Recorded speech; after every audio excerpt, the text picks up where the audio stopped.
मैं Lokesh Yadav, lecturer political science, आप सबका यूट्यूब चैनल पर स्वागत करता हूँ। हम पढ़ रहे हैं एक दल के प्रभुत्व का दौर, जो सेकंड चैप्टर है। हमारा जो विषय है, जो टॉपिक है, समाजवादी दल और कम्युनिस्ट पार्टियों के बीच में अंतर। तो पहला डिफरेंस क्या है कि जो समाजवादी पार्टी है वो लोकतांत्रिक विचारधारा में विश्वास करती है, जबकि कम्युनिस्ट पार्टियां सर्वहारा के अधिनायकवाद में विश्वास करती है। समाजवादी पार्टी लोकतांत्रिक विचारधारा,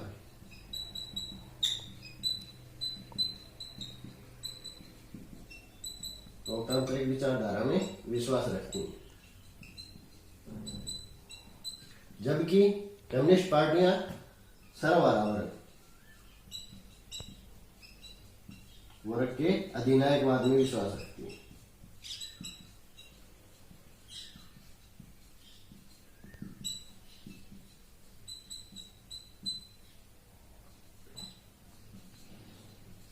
दूसरा जो डिफरेंस है इनके बीच में, समाजवादी दल पूंजीपतियों और पूंजी का विरोध नहीं करते, जबकि कम्युनिस्ट पार्टियां पूंजीपतियों और पूंजी का विरोध करती हैं।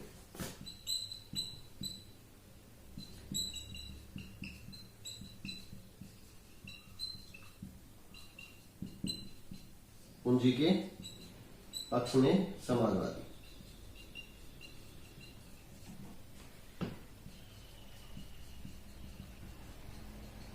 पूंजीपतियों और पूंजी का विरोध कम्युनिस्ट। तीसरा जो अंतर है, समाजवादी पार्टी अपने उद्देश्य की प्राप्ति के लिए राज्य रूपी संस्था को आवश्यक मानती है। राज्य रूपी संस्था में विश्वास, जबकि कम्युनिस्ट पार्टियां राज्य रूपी संस्था को समाप्त करने के पक्ष में।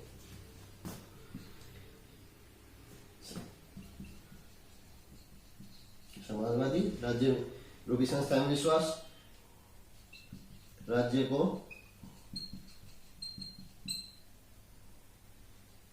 को समाप्त करने के पक्ष में कम्युनिस्ट। चौथा जो डिफरेंस है इनके बीच में,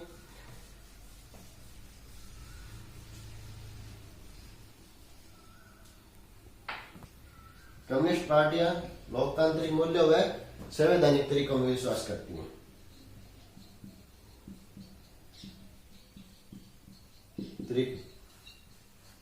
मूल्यों व संवैधानिक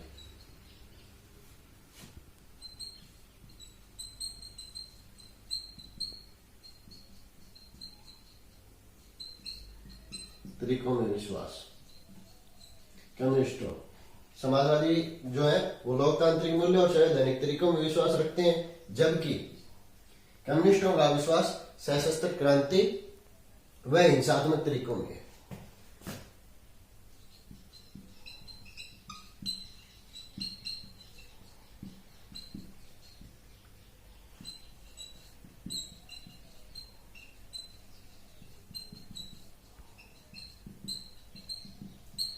इस प्रकार से ये मुख्य अंतर है समाजवादी दल और कम्युनिस्ट पार्टियों में के बीच में। पहला जो अंतर मैंने बताया कि समाजवादी जो दल है वो लोकतांत्रिक विचारधारा में विश्वास रखते हैं, जबकि कम्युनिस्ट जो है वो सर्वहारा वर्ग के अधिनायकवाद में विश्वास रखते हैं। दूसरा जो अंतर बताया कि ये समाजवादी दल पूंजीपति और पूंजी का विरोध नहीं करते, जबकि कम्युनिस्ट जो है पूंजीपति और पूंजी का विरोध करते हैं। तीसरा अंतर, राज्य रूपी संस्था में विश्वास रखते हैं समाजवादी, जबकि अपने उद्देश्य की प्राप्ति के लिए, जबकि कम्युनिस्ट पार्टियां राज्य रूपी संस्था को समाप्त करने के पक्ष में है।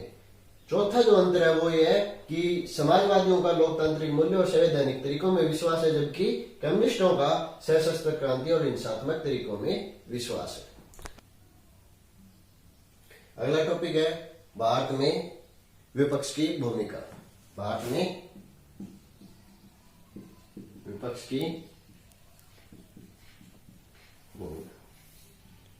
भारत एक लोकतांत्रिक देश है। लोकतांत्रिक देश में लोकतांत्रिक तरीके से चुनाव होते हैं।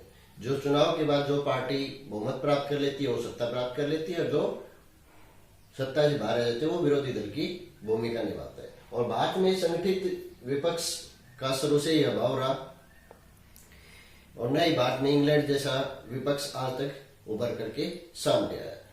जब संगठित विपक्ष के अभाव में, विरोधी दल के अभाव में लोकतांत्रिक जो व्यवस्था है एक दलीय व्यवस्था में बहुदलीय व्यवस्था की जगह एक दलीय व्यवस्था में कन्वर्ट होती नजर आती है। और आइवर जैनिंग्स ने स्पष्ट शब्दों में कहा है कि जिस लोकतंत्र में विरोधी दल नहीं होता उसको हम लोकतंत्र नहीं कह सकते। जिस दल में विरोधी दल नहीं होता उसको हम विरोधी दल नहीं कह सकते। कहा जा सकता संसदीय सरकार में विरोधी दल के का भी उतना ही महत्वपूर्ण स्थान है जितना कि सत्ता पक्ष का। तो भारत में विपक्ष की भूमिका को समझने के लिए हम पॉइंट वाइज इसको समझ सकते हैं। पहला जो पॉइंट बनता है संगठित विपक्ष का अभाव।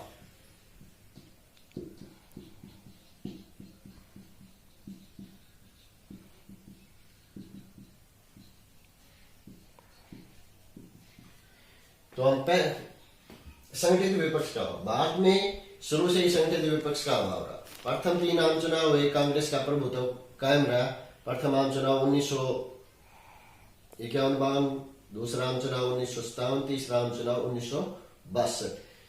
यहां तक संगठित विपक्ष का अभाव रहा। 1967 में कांग्रेस के ग्राफ में गिरावट आई, लेकिन वहां भी एक संगठित विपक्ष का प्रादुर्भाव नहीं हो पाया। हालांकि कुछ स्टेट्स में 8 राज्यों में संयुक्त विधायक दल की सरकार बनी, एक स्टेट में कांग्रेस पार्टी की डीएमके की पूर्ण बहुमत की सरकार बनी, लेकिन फिर भी एक संगठित जो विपक्ष जो है वो उभर करके सामने नहीं आ पाया।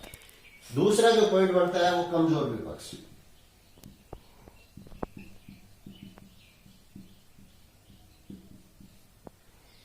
कमजोर विपक्ष 1969 में कांग्रेस का विभाजन हो गया। कांग्रेस के विभाजन के पश्चात यह उम्मीद की जा रही थी कि भारत में एक सशक्त विपक्ष उभर करके सामने आया, लेकिन 1971 के जो चुनाव हुए उसके बाद कांग्रेस और मजबूत स्थिति में आई।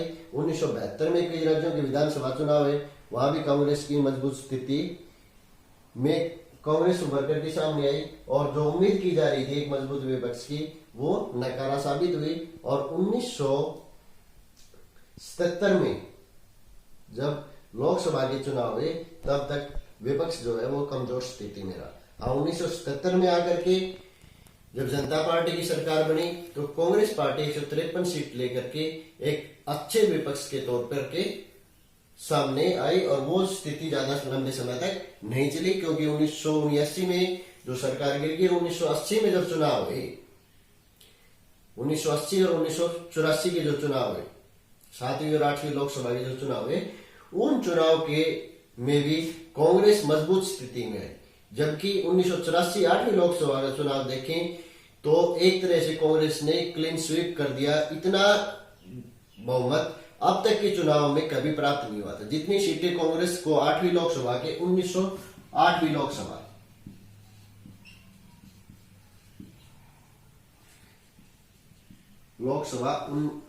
1984 इसमें कांग्रेस को जितना बहुमत प्राप्त हुआ अब तक के जितने भी चुनाव हुए उससे सबसे ज्यादा था, यानी कि 400 का आंकड़ा कांग्रेस पार्टी ने पहली बार पार किया था 8वीं लोकसभा के चुनाव में। तो ऐसी स्थिति में कोई और दूसरे नंबर पे जो पार्टी थी 8वीं लोकसभा में वो तेलुगु देशम पार्टी थी। कोई भी पार्टी उसके आसपास भी नहीं थी। तो यहां भी हम देखते हैं कि कांग्रेस जो है विपक्ष एक कमजोर स्थिति में रहा। अगला जो पॉइंट बनता है वो है बेहतर स्थिति, विपक्ष की बेहतर स्थिति।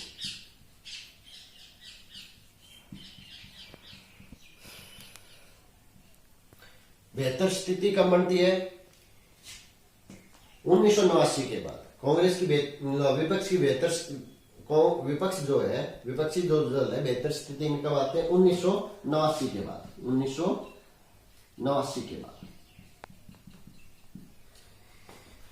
1989 के बाद 1989 में राष्ट्रीय मोर्चा की सरकार बनती है, वीपी सिंह प्रधानमंत्री बनते हैं और कांग्रेस विपक्ष की भूमिका में आ जाती है।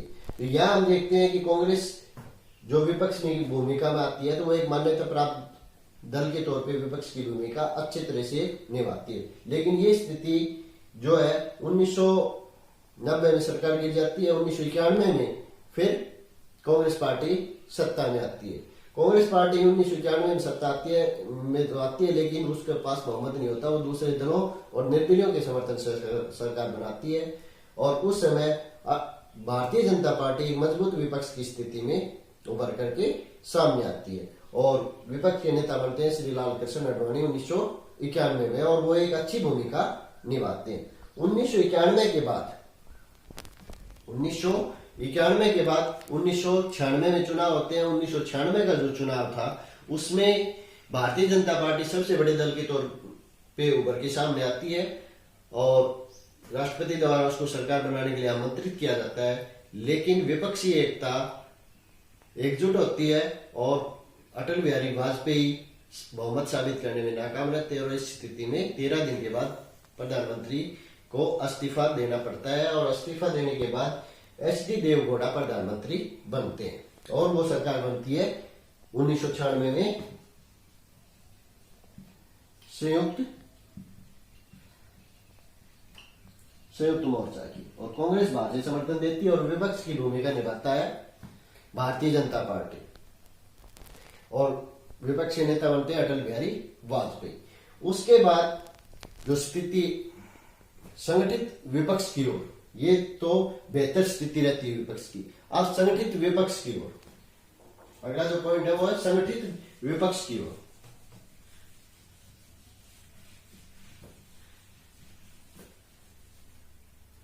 संगठित विपक्ष की ओर 1998 से 2014। 1998 में जो चुनाव होते हैं उसके बाद भारतीय जनता पार्टी सबसे बड़ी पार्टी बन के उभर के सामने आती है और भारतीय जनता पार्टी के नेतृत्व में एनडीए की सरकार का गठन होता है 1998 में। उसके बाद और विपक्ष के नेता बनते हैं लोकसभा के अंदर श्री शरद पवार और राज्यसभा के अंदर डॉक्टर मनमोहन सिंह।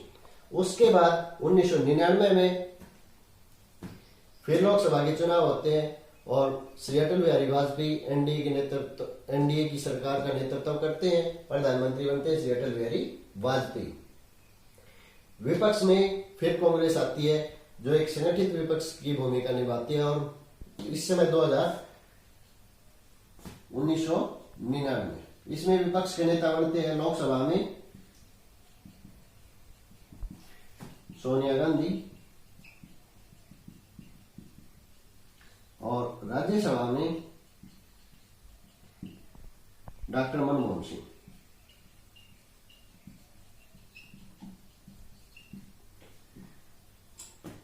दो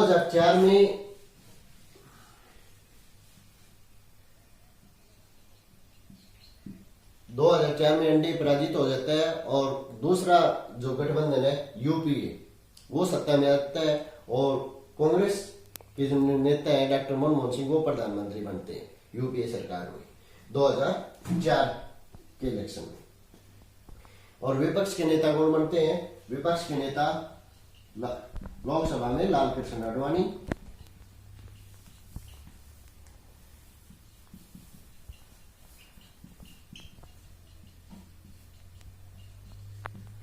और राज्यसभा में श्री जसवंत सिंह।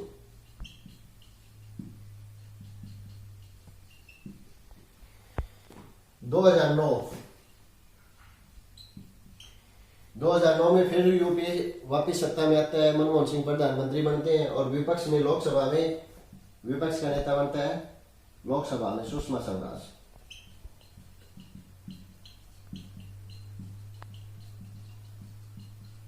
और राज्यसभा में श्री अरुण जेटली।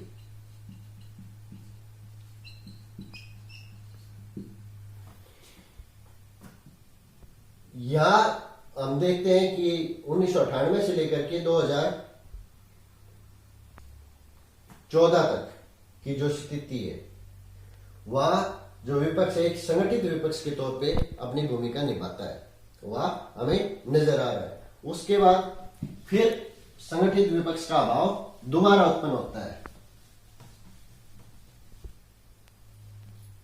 का अभाव पुनः 2014 से अब तक। 2014 में 16वीं लोकसभा के लिए चुनाव होते हैं, और 16वीं लोकसभा के लिए जब चुनाव होते हैं तो इसमें एनडीए जो था वो 336 सीटें प्राप्त करता है। 336, बीजेपी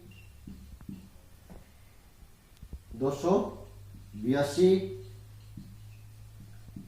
कांग्रेस मात्र 44 सीट प्राप्त करती है। यानी कि कोई भी दल जो मान्यता प्राप्त विपक्ष के नेता के लिए लोकसभा की 10% सीटें चाहिए, वो भी प्राप्त नहीं कर पाता। कांग्रेस पार्टी मात्र 44 सीटों के ऊपर सिमट जाती है, और इस तरीके से हम देखते हैं कि पुनः भारत के अंदर एक अच्छे विपक्ष का अभाव हमें नजर आ रहा है, क्योंकि संगठित विपक्ष की भूमिका में कोई भी दल जो संगठित विपक्ष की भूमिका निभा सके, कोई भी दल नजर नहीं आ रहा, क्योंकि एनडीए के पास 336 सीटें हैं और कांग्रेस पार्टी मात्र 44 सीटों पर सिमट रही है। उसके बाद 17वीं लोकसभा के जब चुनाव होते हैं 2019, यहां एनडीए 353 और बीजेपी अकेले 303, यानी कि पहले से भी कहीं ज्यादा बहुमत, और कांग्रेस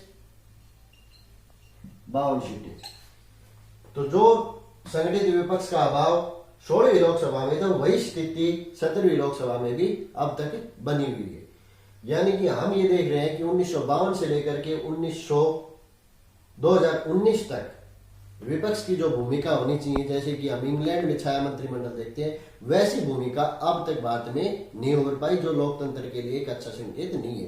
कि लोकतंत्र की मजबूती के लिए सत्ता पक्ष के साथ साथ विपक्ष का मजबूत होना भी जरूरी है, ताकि सरकार की नीतियों का आलोचना की जा सके, सरकार की जो कमियां है उससे अवगत कराया जा सके। अगर यही स्थिति रही तो ये लोकतंत्र को बहुदलीय व्यवस्था से एक दलीय व्यवस्था में भी बदल सकती है, और एक दलीय जो व्यवस्था है वो लोकतंत्र को तानाशाही की तरफ भी ले जा सकता है।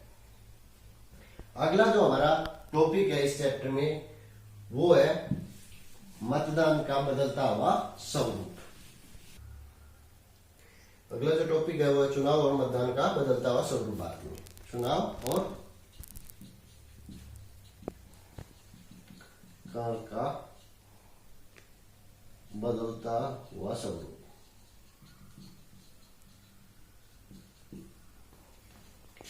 तो इसको हम इस प्रकार से समझते हैं। पहले प्रथम आम चुनाव, प्रथम चुनाव 1951, 52 व 1957 का दूसरा आम चुनाव। प्रथम और दूसरा जो आम चुनाव हुआ, पहला प्रथम हुआ 1951-52 में, दूसरा 1957 में। तो वहां तक क्या किया जाता था कि चुनाव के दौरान जितने उम्मीदवार होते थे उतने ही उस निर्वाचन क्षेत्र पे मतपेटियां रख दी जाती थी। प्रत्येक उम्मीदवार, मान लीजिए किसी निर्वाचन क्षेत्र में से 5 उम्मीदवार लोकसभा चुनाव लड़ रहे हैं, तो प्रत्येक मतदान केंद्र के ऊपर 5 मतपेटियां रख दी जाती थी, और उन 5 मतपेटियों में अलग अलग जो जो उम्मीदवार होता था उस और जिस पार्टी से संबंधित होता उस मतपेटी के ऊपर उस उम्मीदवार और उसकी पार्टी का चुनाव चिन्ह लगा दिया जाता था। मतदाताओं को मतपत्र दे दिया जाता था, और वो जिस उम्मीदवार को वोट देनी होती थी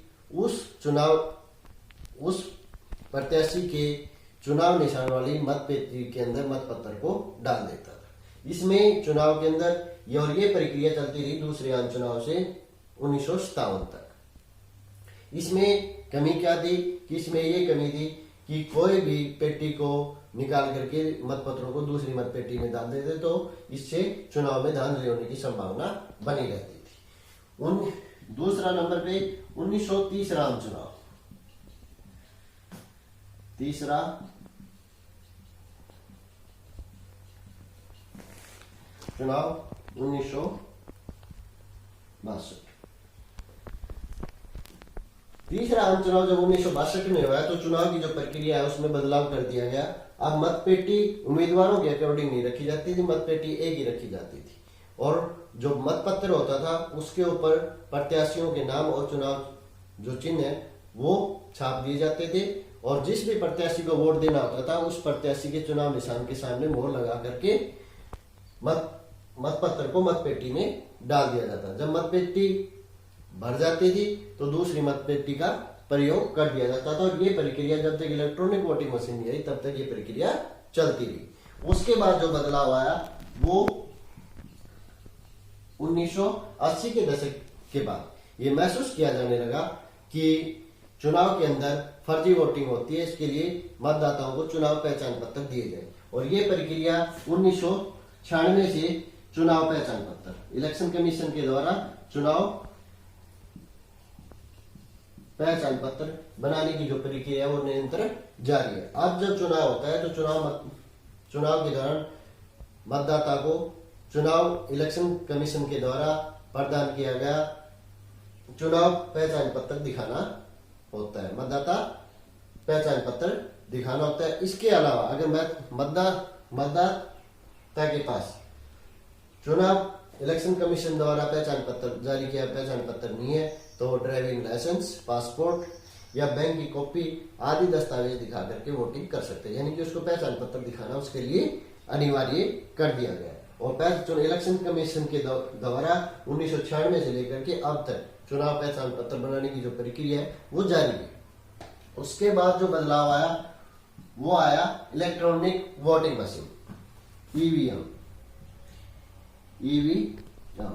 1990 के दशक के बाद ये महसूस किया जाने लगा कि चुनाव के अंदर मतपेटियों के द्वारा जो वोटिंग होती है मतपत्रों के द्वारा वहां धांधली होती है, बोगस वोटिंग होती है। इसको रोकने के लिए ईवीएम का प्रयोग किया जाने लगा और पहली बार ईवीएम का जो प्रयोग ये 90 के दशक के बाद इसकी प्रक्रिया शुरू हुई और पहली बार 1998 में ईवीएम का प्रयोग किया गया। पहली बार भारत में कि चुनाव में ईवीएम का प्रयोग कब किया गया? 1998 में। कहा किया गया? कुछ विधानसभा क्षेत्रों में, कुछ राज्य जैसे मध्य प्रदेश,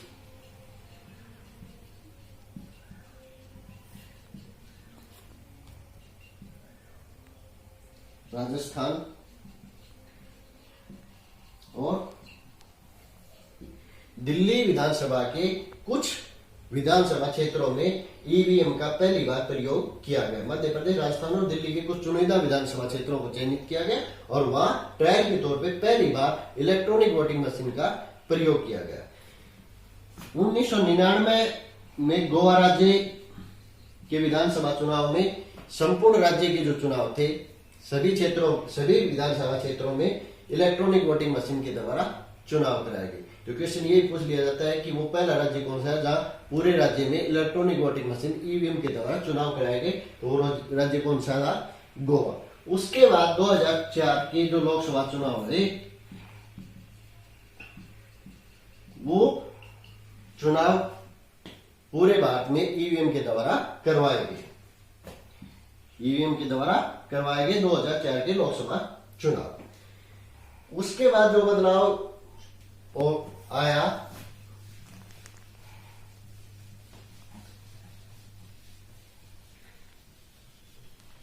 चौथा जो बदलाव आया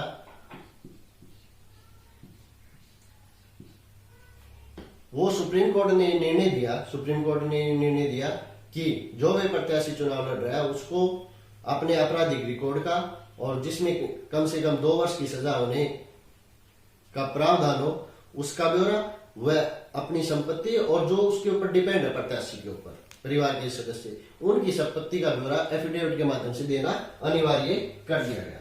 आपराधिक ब्यौरा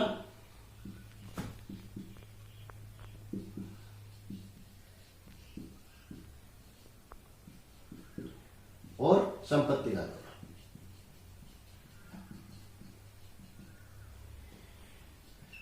एक और जो बदलाव आया वो बदलाव आया नोटा। 2000 नोटा अगला जो बदलाव आया वो नोटा का प्रयोग। तो जरूरी नहीं कि सभी भी जो मतदाता एक और जो बदलाव है वो नोटा। भारतीय जो मतदाता है उनको एक और विकल्प दिया गया सभी प्रत्याशियों को नकारने का, वो था नोटा। जरूरी नहीं मतदाता को सभी उम्मीदवार पसंद आए, हो सकता है जितने प्रत्याशी खड़े हो उनमें से किसी कोई भी उम्मीदवार मतदाता की नजर में योग्य न हो सकता है उसकी नजर में वो भ्रष्ट हो और वो उनमें से किसी को भी वोट देना नहीं चाहता हो, तो उस स्थिति में वो नोटा का बटन दबा सकते हैं। और इसका प्रयोग पहली बार कब किया गया? 16वीं लोकसभा का जो चुनाव हुआ 2014 में, उसमें पहली बार इसका प्रयोग किया गया नोटा का। और जो टोटल वोटिंग हुई उसका 1.1% लोगों ने नोटा का बटन दबा करके सब प्रत्याशियों को नकारने का काम भी इसमें किया। अगला एक और जो बदलाव है वो चुनाव प्रचार में बदलाव।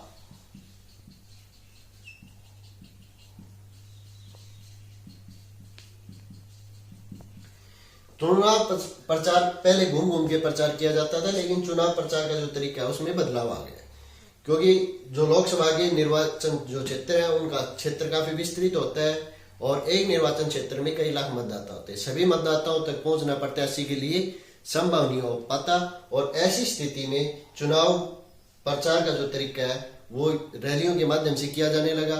वो भी ज्यादा खर्चीला होता है और रैलियां करना भी ज्यादा संभव नहीं हो पाता, तो ऐसी स्थिति में टेलीविजन के द्वारा प्रचार किया जाने लगा। लेकिन 2014 के बाद जब 16वीं 17वीं लोकसभा के चुनाव हुए तो हमने ये देखने को मिला कि चुनाव प्रचार के लिए प्रत्याशियों ने और पार्टियों ने सोशल मीडिया का जी भर करके प्रयोग किया। सोशल मीडिया के द्वारा प्रत्येक मतदाता तक पहुंचने का प्रयास किया, राजनीतिक दलों ने भी और राजनीतिक दलों के प्रत्याशियों ने। उन सोशल मीडिया के द्वारा, सोशल मीडिया जैसे फेसबुक है, व्हाट्सएप है, ट्विटर है, इंस्टाग्राम है और यूट्यूब, इन सब का राजनीतिक पार्टियों द्वारा प्रत्याशियों द्वारा अपनी नीति और कार्यक्रमों को पहुंचाने के लिए बहुत ज्यादा मात्रा में प्रयोग किया। और ये महसूस किया जाने लगा 16वीं और 17वीं लोकसभा के जो चुनाव हुए इसमें यह भी महसूस किया जाने लगा कि किसी न किसी रूप में यंग जो जनरेशन है सोशल मीडिया से जो जुड़ी हुई है उसका बहुत ज्यादा प्रयोग करी है, उसने इस चुनाव को काफी हद तक प्रभावित किया है। तो ये था चुनाव और मतदान का बदलता हुआ स्वरूप। इस प्रकार से हमारा जो एक दल के प्रभुत्व का दौर है इसका जो में जो जितने भी टॉपिक्स थे वो सब लगभग कंप्लीट हो गए हैं। मैं उम्मीद करता हूं आपको समझ में आया होगा अच्छे से। सभी का बहुत बहुत धन्यवाद।